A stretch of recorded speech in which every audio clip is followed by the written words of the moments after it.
December 5th, 1946. Students move shoulder to shoulder through fresh snow on Vermont's long trail. They are searching for one color: red. Paula Welden entered these woods 4 days earlier wearing a bright red parka. Searchers find no coat, no white sneaker, no watch, and no body.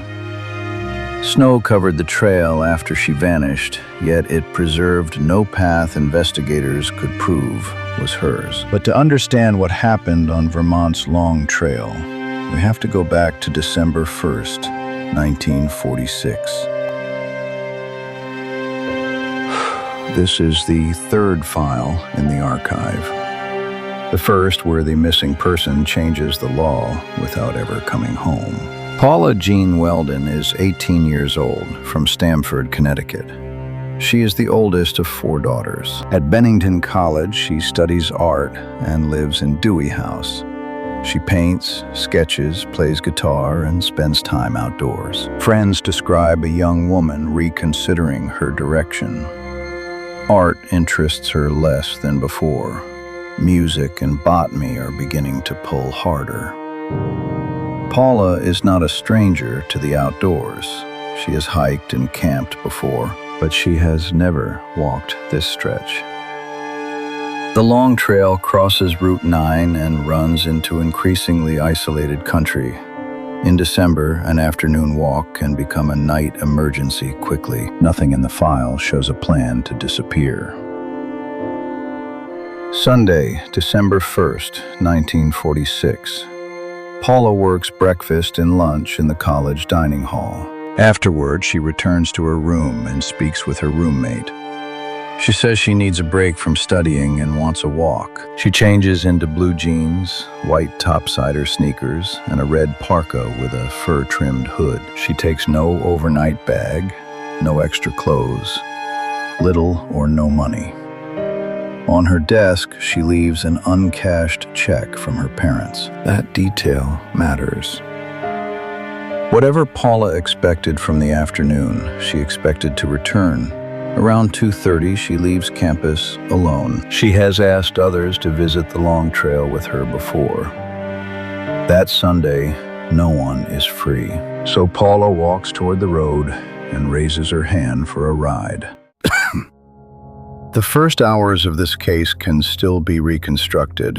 After that, the trail ends more completely than most. At about 2:45, a local contractor named Louis Knapp sees a young hitchhiker near the college. He picks her up. Paula tells him she wants the long trail near Glastonbury Mountain. Knapp drives east on Route 9 and lets her out near his home. She is still several miles short of the trail. From there, Paula either walks or catches another ride. No second driver is firmly established.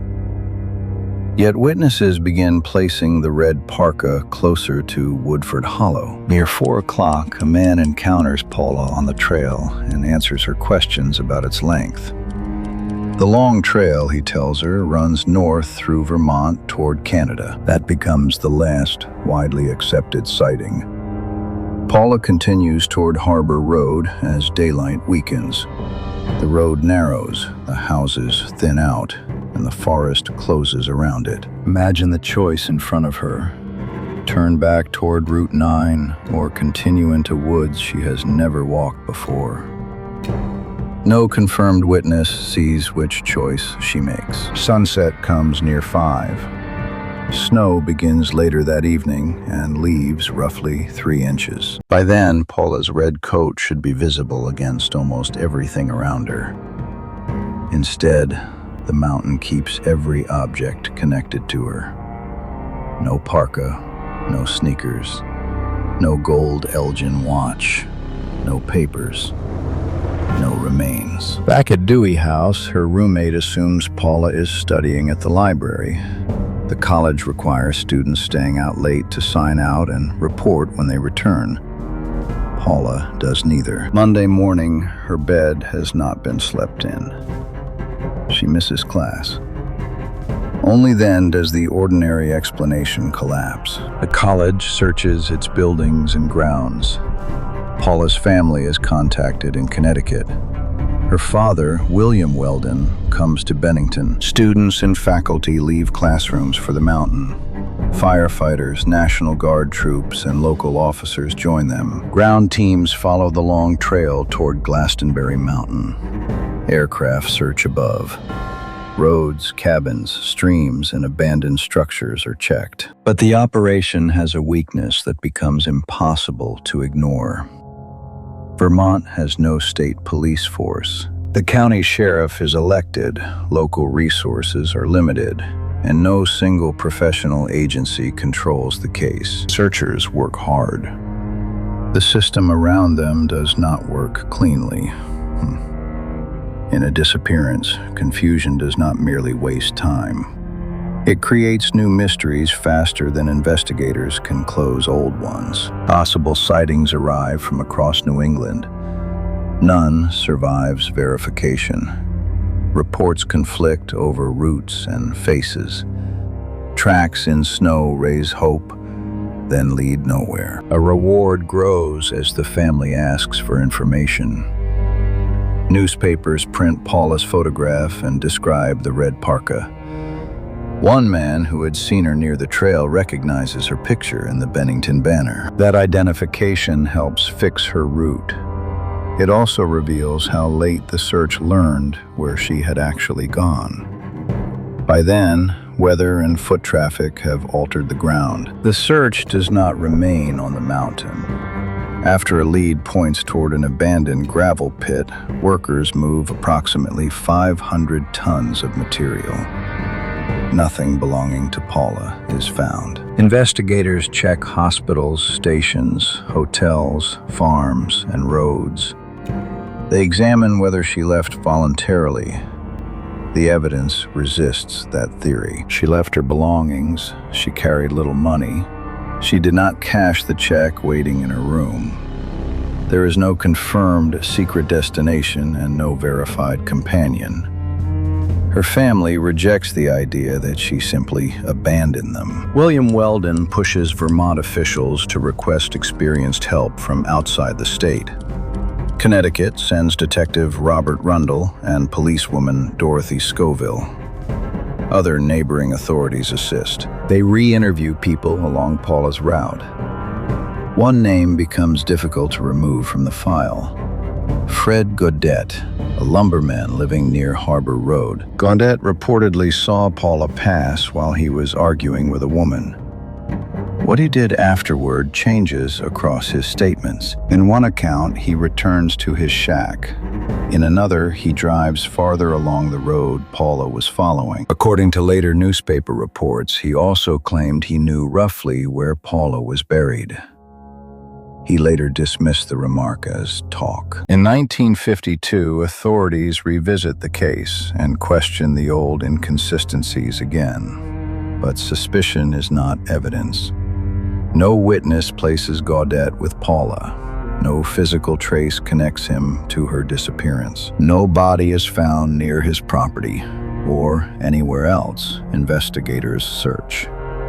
The foul play theory remains possible. It never becomes provable. By then, the mountain theory has the same problem. If Paula became lost and died from exposure, searchers missed everything. Clothing, bones, watch, and shoes. That can happen in wilderness. But the route was searched repeatedly, and investigators returned to the case years later. The file offers no final scene, only competing absences. So what does the file leave us? 3 explanations, each possible, none complete. Exposure. Paula was underdressed for a winter night and entered unfamiliar terrain near sunset. A wrong turn could have carried her beyond the search corridor. Repeated searches still found no trace. Voluntary disappearance. Investigators considered whether Paula wanted a different life or planned to meet someone. She carried almost nothing needed to begin again. No later contact or verified identity appears. Foul play. Paula hitchhiked and entered stretches beyond public view. Gaudette's changing statements attracted attention. But there is no crime scene, forensic evidence, or charged suspect. Then there is the version created after the evidence stopped. Decades later, writers grouped Paula with other disappearances near Glastonbury and called the region the Bennington Triangle. It is an effective name. It is not an explanation. The term came later, after separate cases had already become local legend. The original file contains no force, pattern, or phenomenon linking them. What Paula's case did produce was concrete. Her father publicly attacked the failures surrounding the investigation. Vermont had debated statewide policing before and rejected it. After Paula vanished, resistance weakened. In 1947, the legislature passed Act 163, creating the Vermont Department of Public Safety and its state police system. A missing student helped build the agency that would inherit her unsolved case. That is the answer to the question opened in the snow. Searchers did not find Paula's red parka because no confirmed trace of her was ever recovered. Not on the trail, not in the gravel pit, not in later searches, not in the decades that followed. A system changed, a legend grew. The evidence remained exactly where it began, at the edge of a dark road. Paula Welden was last reliably seen walking north as daylight failed. Did she enter the forest and disappear inside it? Or did someone meet her before the forest truly began? The file is still open. The trail still runs north. Next in the case files, Atlanta, 1965. A newlywed leaves a shopping center restaurant. By morning, her car is back in the same garage, with 40 extra miles and no driver. If you think the forgotten cases deserve to be remembered, subscribe. The archive stays open late.